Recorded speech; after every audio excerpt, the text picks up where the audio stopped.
नमस्कार। दिन भर की तमाम अहम खबरों के साथ मैं प्रियांशा सिंह आप सभी का सिटी न्यूज मुजफ्फरपुर में स्वागत करती हूं। खबरों की शुरुआत करेंगे, लेकिन एक नजर आज की हेडलाइंस पे।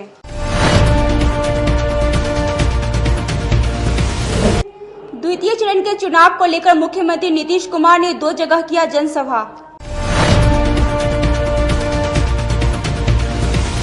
बिहार विधान परिषद चुनाव शांतिपूर्ण तरीके से हुआ संपन्न। 22 प्रत्याशियों ने किस्मत बैलेट बॉक्स में हुई कैद। और नगर विधानसभा क्षेत्र से कांग्रेस प्रत्याशी विजेंद्र चौधरी हुए कोरोना पॉजिटिव। सोशल मीडिया के जरिए लोगों से कर रहे हैं जनसंवाद। खबरें विस्तार से। दूसरे चरण के चुनाव को लेकर मुख्यमंत्री ने सरैया और मीनापुर में किया जनसभा। कहा, अब विपक्ष भी कर रहे हैं विकास की बात। अपने तय चुनाव कार्यक्रम के तहत मुख्यमंत्री नीतीश कुमार ने गुरुवार को जिले के सरैया और मीनापुर में जनसभा को संबोधित किया। इस दौरान केंद्रीय मंत्री रविशंकर भी मौजूद रहे। सरैया में मुख्यमंत्री का हेलीकॉप्टर जगत सिंह उच्च माध्यमिक विद्यालय में उतरा। वैसे ही पूरा मैदान मोदी और नीतीश के जयकारे से गूंज उठा। सरैया में मुख्यमंत्री ने भाजपा विधायक अशोक कुमार सिंह के लिए चुनावी सभा की। वहीं मीनापुर में उन्होंने जेडीयू उम्मीदवार मनोज कुमार के लिए चुनावी सभा में जन समर्थन मांगा। जिले में दूसरे चरण के लिए सीएम के चुनाव प्रचार की यह पहली सभा थी, जिसे लेकर प्रशासन द्वारा पूरी तरह से सुरक्षा की तमाम व्यवस्था की गई थी। सीएम की चुनावी सभा को लेकर महिला और पुरुष बलों की भारी तैनाती की गई थी। मुख्यमंत्री ने मंच से वैसे ही किसी का नाम नहीं लिया था, पर इशारों में तेजस्वी पर तंज कसते हुए कहा कि 7.5 साल पप्पा और 7.5 साल मां का राज रहा, अब युवराज को गद्दी चाहिए। ऐतिहासिक जगह है, इसकी में कितनी घोर उपेक्षा होती थी और किस तरह का वातावरण रहता था। अपराध की घटनाएं घटती रहती थी। अनेक स्थानों पर सामूहिक नरसंहार की घटना, अपहरण की घटनाएं, क्या क्या नहीं होता रहता था। और उसके बाद और विकास का कोई काम नहीं। अपराध की तो स्थिति थी ही, जंगल राज था और विकास का कोई काम नहीं।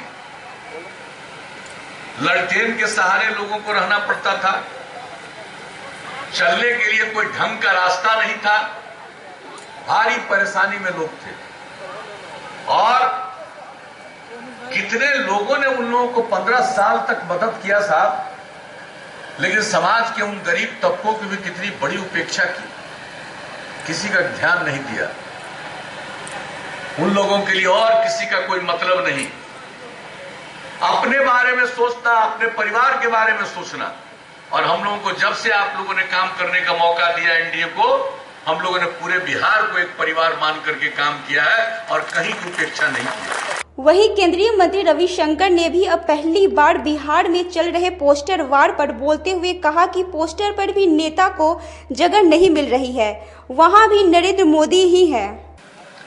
लाखों रुपए की योजना यहां चली है। अभी देखिए कोरोना में 80 करोड़ देश के लोगों को 5 किलो चावल, 5 किलो गेहूं और 1 किलो दाल मिला। नीतीश जी ने क्या किया? कहा चना भी देंगे, सबके अकाउंट में अदर से 1000 रुपया देंगे, जो प्रवासी बाहर में उनको 1000 रुपया देंगे। बिहार के 8 करोड़ लोगों को नवंबर तक 40 किलो गेहूं चावल मिला है, मुफ्त में मिला है। 8 करोड़ बिहार की माताओं को 3 महीने का गैस का सिलेंडर मिला है। जाओ, 500 रुपए के हिसाब से 2.5 करोड़ महिलाओं को हर महीने पैसे मिलता है। बिहार सरकार ने लगभग 20 लाख प्रवासी मजदूर जो आए हमारे 1200 ट्रेन में, मुफ्त उनको ले आए, उनके क्वारंटाइन की व्यवस्था की।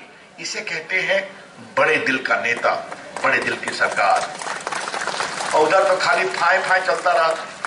शिक्षक और स्नातक निर्वाचन चुनाव शांतिपूर्ण तरीके से हुआ संपन्न। शिक्षक निर्वाचन में 10, वही स्नातक निर्वाचन में 12 प्रत्याशी है मैदान में।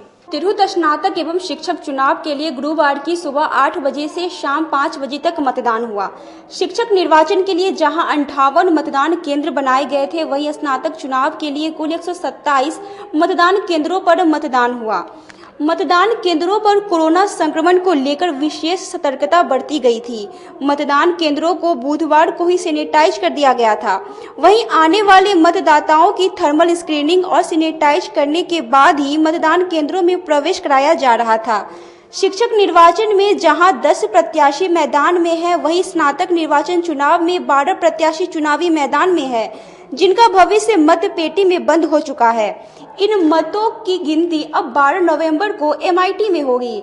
स्नातक निर्वाचन में वोटरों की संख्या 94,775 है, वहीं शिक्षक निर्वाचन चुनाव के वोटरों की संख्या 8,684 है।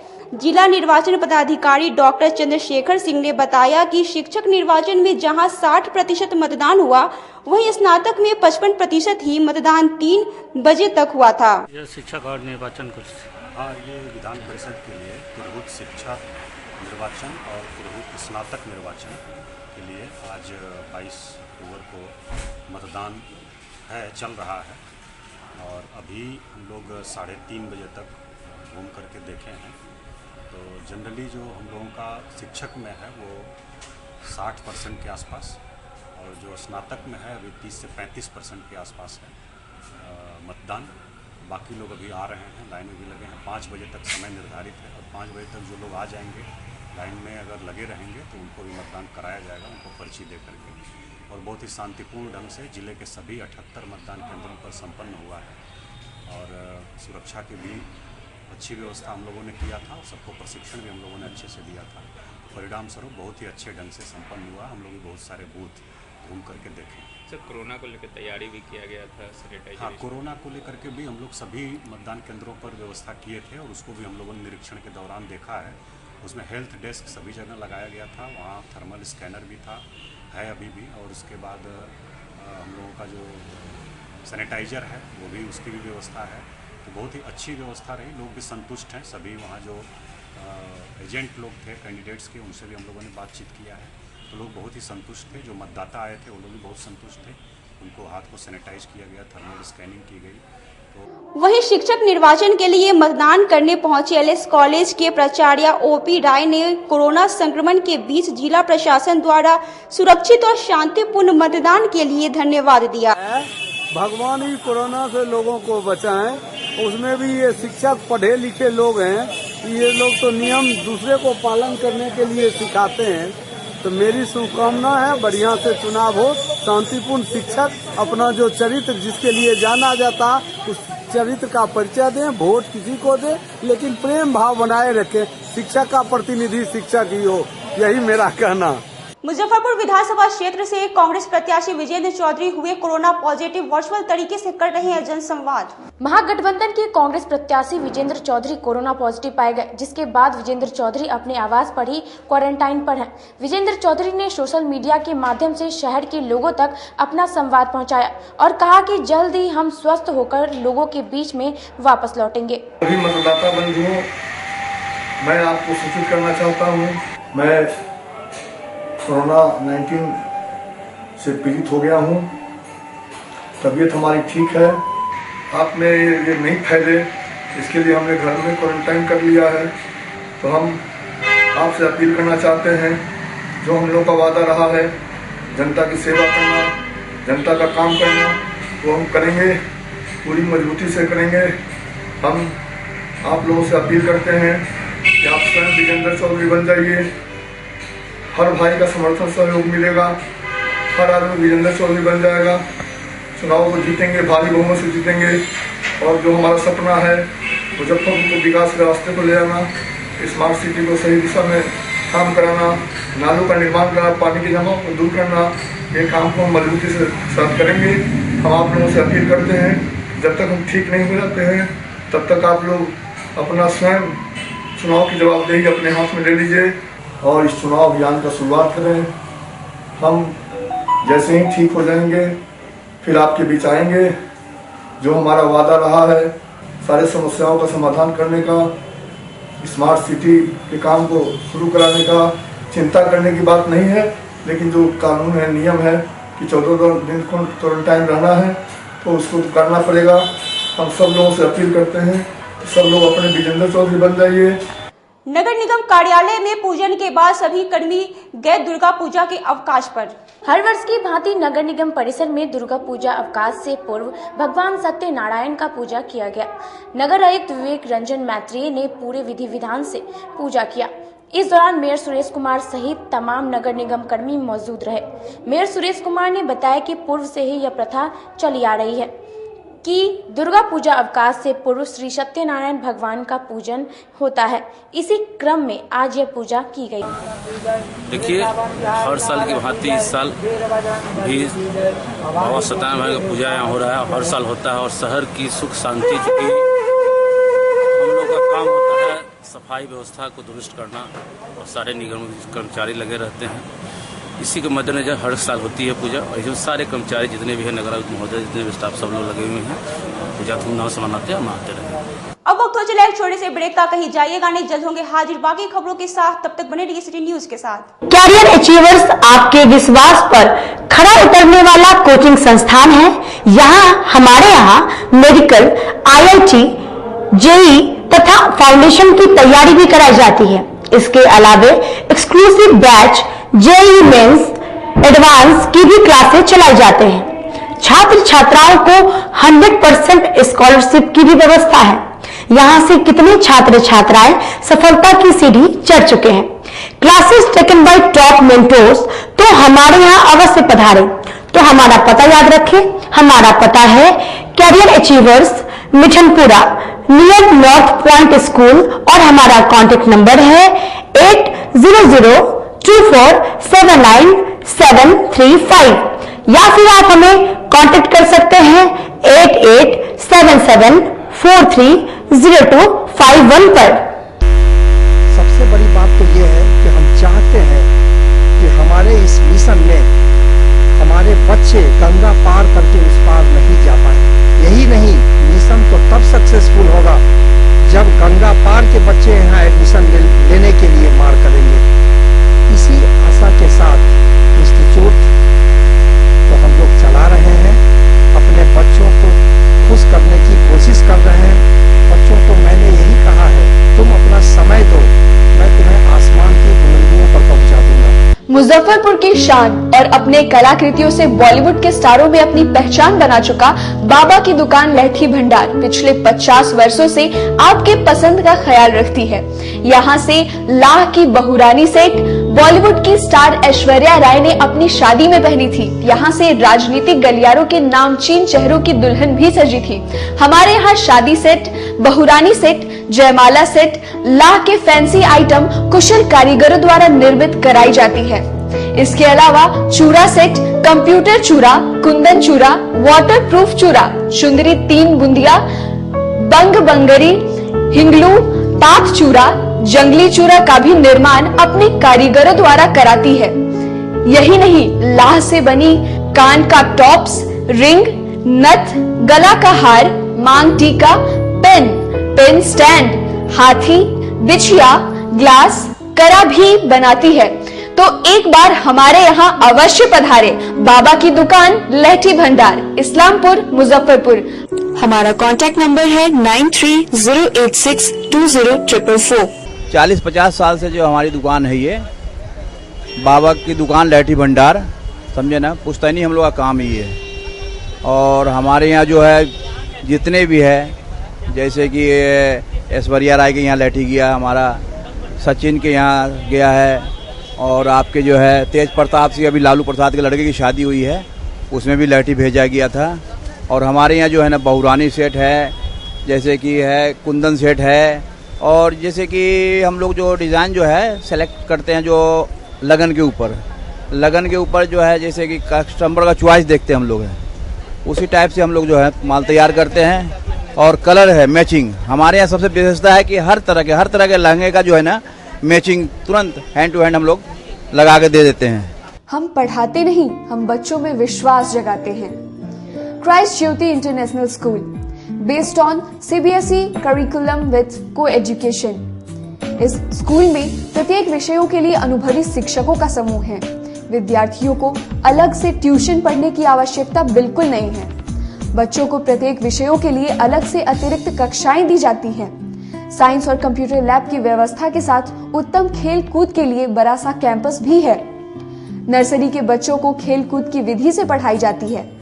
केंद्रीय माध्यमिक शिक्षा बोर्ड पर आधारित पाठ्यक्रम से कक्षा प्ले हाउस व नर्सरी से अष्टम वर्ग तक ये नामांकन प्रारंभ है, तो नामांकन के लिए तुरंत संपर्क करें। हमारा पता है Christ Jyoti International school, Dharmodaya स्थली, माधोपुर सुस्ता, मुजफ्फरपुर। के रूप में ज्वाइन किया क्राइस्ट ज्योति स्कूल को, और यहाँ की व्यवस्था, यहाँ के पेरेंट्स सारे लोग पूरी तरह से बच्चों की पढ़ाई के प्रति जो केयरलेस थे, मैंने उन्हें जागरूक करने की कोशिश किया और उस व्यवस्था को बदलने के लिए मैं हर संभव प्रयास करती हूँ।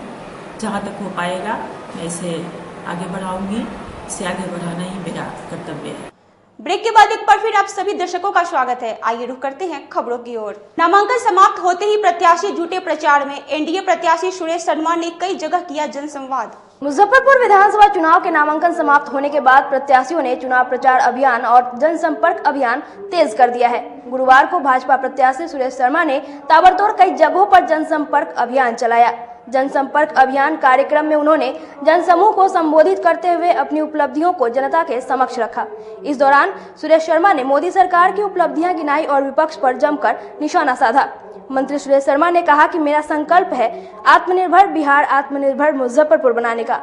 आत्मनिर्भर बिहार, सम्मानजनक बिहार, स्वस्थ बिहार के लिए मुजफ्फरपुर समेत बिहार की जनता अपना अहम योगदान देगी। उन्होंने डुमरी पंचायत के हनुमान मंदिर, परमानंदपुर, आनंद नगर, मिस्कॉट कॉलोनी सहित कई जगहों पर जनसंपर्क अभियान चलाया। देखिए, भारत का ये राष्ट्रीय पर्व है।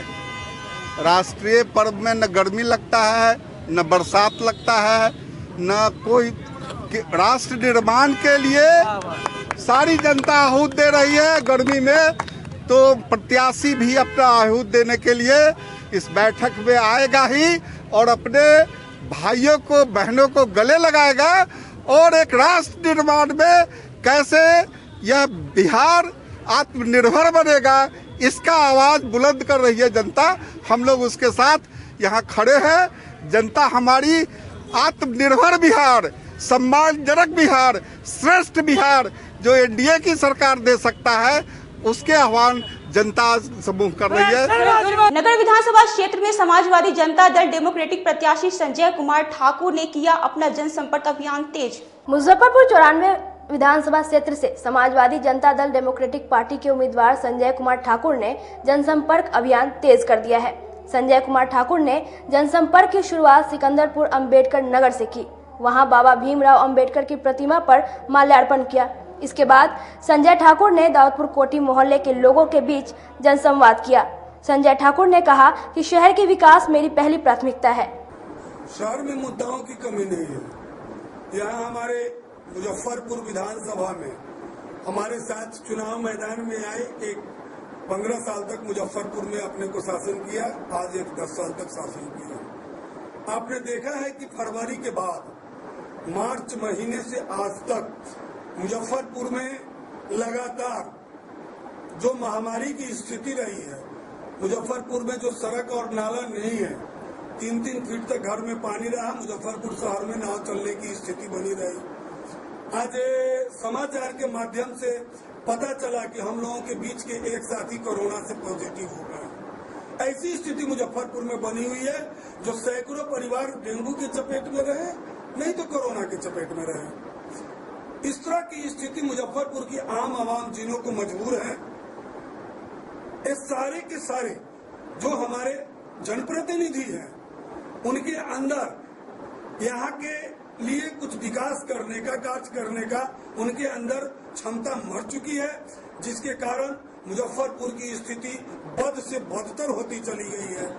आज भारत सरकार हो या बिहार सरकार हो, दोनों की जो डबल इंजन की सरकार है, कहीं न कहीं कार्य करने की क्षमता खत्म हो चुकी है। झूठ बोलना प्रकाष्ठा है उनका, और उसी का देन है कि आज सरकार, बिहार सरकार, चूंकि हमारा जो विपक्ष है, यहाँ विपक्ष का भी भूमिका नगण्य है, कोई विपक्ष यहाँ खड़ा नहीं नजर आया। सरकार निरंकुश हो गई और मुजफ्फरपुर का जो प्रशासन है वह प्रशासन निकम्मी, वह निरंकुशता इस निरंकुश सरकार में अपने विवेक को मार चुकी है, जिसका फलाफल हम लोग आए दिन देखते हैं समाज के अंदर में हमारी जब बहू बेटी निकलती है तो सुरक्षित नहीं रहती है। ये स्थिति बनी हुई है। रोजगार का आलम यह है कि जो मुजफ्फरपुर मेरा राजनीतिक पृष्ठभूमि का मुजफ्फरपुर रहा, सांस्कृतिक पृष्ठभूमि का मुजफ्फरपुर रहा, मुजफ्फरपुर और व्यापारी का एक बहुत बड़ा मंडी मुजफ्फरपुर है, जो पश्चिम के बेतिया से लेकर के पूरब के पूर्णिया के 10 जिलों का प्रभाव मुजफ्फरपुर शहर पर रहता है। लेकिन आज मुजफ्फरपुर के व्यापारी अपने को सुरक्षित महसूस नहीं करते हैं। इसलिए मैं आपसे स्पष्ट कहना चाहता हूं, आपने देखा सरकार की निरंकुशता और सरकार की गैर जिम्मेदाराना के कारण आज हमारे बिहार के अंदर में और उत्तर बिहार के जितने भी उद्योग धंधे सारे के सारे मृतप्राय हो चुके हैं। इतनी बड़ी दवा की कंपनी IDPL जो विदेश को निर्यात करती थी आज बंद हो चुकी है। अच्छे से अच्छे चीनी का उत्पादन हमारा यहाँ उत्तर बिहार और मुजफ्फरपुर के इर्द गिर्द में हुआ करता था। सारे उद्योग धंधे बंद हो चुके हैं। हमारा जो बेरोजगार युवा है वो दिग्भ्रमित हो रहा है, उसके पास रोजगार नहीं है, वो दिग्भ्रमित हो रहा है, वह गलत रास्ते को अपना रहा है। इन सारी व्यवस्थाओं को सुदृढ़ करने के लिए जब तक हम संकल्पित नहीं होंगे और जिस दिन अपने को हम संकल्पित हो जाएंगे उस दिन विकल्प हमारे सामने होगा और सारे चीज का। आज तो स्मार्ट सिटी भी मिला, मुजफ्फरपुर के आम आवाम के मेहनत के बदौलत मुजफ्फरपुर हमारा स्मार्ट सिटी के अंदर में आया। आज करोड़ों रुपया केवल कागज पर खा गए। जनप्रतिनिधि अगर संकल्पित रहता तो मैं समझता हूं कि आज मुजफ्फरपुर स्वच्छ मुजफ्फरपुर बिहार ही नहीं देश के पैमाने पर मेरा जो आज बीमारू मुजफ्फरपुर है एक स्वच्छ और एक अच्छा मुजफ्फरपुर पूरे देश के अंदर में रहता। इन सारी परिस्थिति को देखते हुए मैं मुजफ्फरपुर के जो जनता मालिक हैं उनसे भी मैं स्पष्ट कहना चाहता हूं, आपने 15 साल एक को देखा, 10 साल एक को देखा, एक गलती या सही आपने कर चुका है, लेकिन पुनः ऐसी गलती नहीं होनी चाहिए। जो आया हुआ आपके द्वारा लाया हुआ स्मार्ट सिटी सारे मुजफ्फरपुर के जो 7 निश्चय का योजना भी है जो जमीन पर नहीं उतरा है, फिर ऐसे जनप्रतिनिधि का क्या मतलब है। सिकंदरपुर स्थित आश्रम घाट बूढ़ी गंडक नदी में नहाने के क्रम में युवक की डूबने से हुई मौत। सिकंदरपुर स्थित आश्रम घाट बूढ़ी गंडक नदी में नहाने गए अखाड़ा घाट निवासी 22 वर्षीय पप्पू कुमार की डूबने से मौत हो गई। मौके पर SDRF की टीम पहुंचकर नदी में तलाशी शुरू की। तलाशी कई घंटों तक चलती रही। पप्पू कुमार रोजाना की तरह नदी में नहाने गए थे और डूबने की सूचना पर पप्पू का पूरा परिवार आश्रम घाट पहुंचा। मौके पर प्रत्यक्षदर्शी ने बताया कि नदी में नहाने गए थे और गहरे पानी में चले जाने की वजह से डूब गए। हमको तो अभी मालूम हुआ है तो हम आए हैं, यहाँ आए हैं तो पूछताछ किए हैं तो ये लड़का जो डूबा है पप्पू कुमार सो वो पलदारी करके आया है, यहाँ पर चप्पल उप्पल खोल दिया है, नहाने लगा है, फंस गया पानी में। पता चला बच्चा लोग हल्ला किया तो लोग दौड़ा है, ताले बह के चला गया। SDRF की टीम आ गई है? अभी आई है। खोजाई जारी है? नहीं, अभी खोजेगी। अभी खोजाई मतलब जारी है? हाँ, खोजाई जारी है। लाश नहीं मिला? अभी लाश नहीं मिला है। प्रशासन से कोई आया? प्रशासन से तो अभी कोई नहीं आया है। क्या नाम है अपना? सीमा गुप्ता, पूर्व वार्ड पार्षद। वहीं SDRF की टीम ने कहा कि सूचना मिलने के बाद पूरी टीम नदी में तलाशी में जुट गई है कि ये आश्रम घाट पर एक लड़का डूब गया है जो जिसका उम्र 22 से 24 साल बताया जा रहा है। वो पप्पू यादव है जो अखाड़ा घाट का है और SDRF के द्वारा खोजबीन जारी है। अभी तक नहीं निकला? अभी तक शव नहीं निकला। क्या संभावना है आज निकल पाएगा? अब आज अभी हम लगा रहे हैं, खोजबीन कर रहे हैं। अभी इसका कोई नदी का संभावना तो हम बता नहीं सकते कि आज मिल जाएगा या नहीं मिलेगा। कल भी हो सकता है? कल भी हो सकता है। क्या शुभ नाम है आपका? हमारा SI बिहारी महतो नाम है। आज के लिए बस इतना ही। अब मुझे और मेरे पूरे न्यूज टीम को दीजिए इजाजत। नमस्कार।